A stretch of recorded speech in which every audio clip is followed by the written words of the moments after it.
দিদিদের বাজেটের মধ্যে প্রত্যেকটা জিনিস আনার চেষ্টা করি, কারণ আমরা আমাদের প্রত্যেকেরই ভীষণ একটা শখ থাকে। তো দেখো তোমরা এই চকারগুলো নিচে আগে দেখেছো, ভীষণ ভাইরাল চকারগুলো। দুদিন ধরে আমার দিদিরা ফিরে যাচ্ছিল না, ভারী জিনিস নিয়ে যাচ্ছিলো। কেউ আবার জিজ্ঞেস করছিল দিদি কবে আসবে চকারগুলো, আবার কবে বানানো হবে। আজকে আবার বানানো হলো ধনতেরাসে। তোমরা কেউ আর ফিরে যাবে না, প্রত্যেকেই পাবে।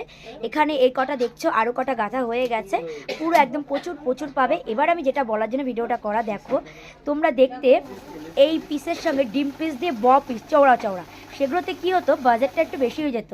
তো সবাই তার ওই বাজেটে, অনেক মানুষের কী হয় 1-2 হাজারেও আটকে যায়।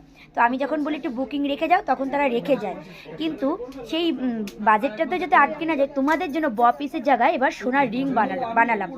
আগের বার একদম ভুল সিদ্ধান্ত নিয়ে ফেলেছিলাম আমরা, মানে এমনি কেনা রিং গোল্ডের মধ্যে ব্যবহার করছিলাম, একদম HOD গোল্ডে, সেখানে একটা কেনা রিং। একদম সত্যি কথা বলতে একদম ভুল সিদ্ধান্তই আমাদের হয়ে গেছিলাম। পরের বারে ভাবলাম না, বিবিচানন্দ জুয়েলার্স থেকে HOD কোডের যখন জিনিস যাবে, তাহলে রিংটাও একদম HOD কোডের সোনার হোক।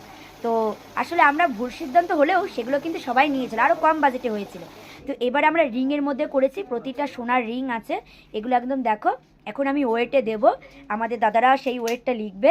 লিখার পরে যখন ট্যাগ করে আসবে, এখন আমি একটা একটা করে ওয়েটে দেবো, স্কেচ পেনে সেটা লেখা হবে।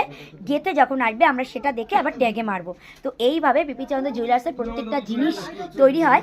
1-2 মিলির হের হতেই পারে, এটা সোনার নীতি। এই নীতিটা খুব সূক্ষ্ম নীতি।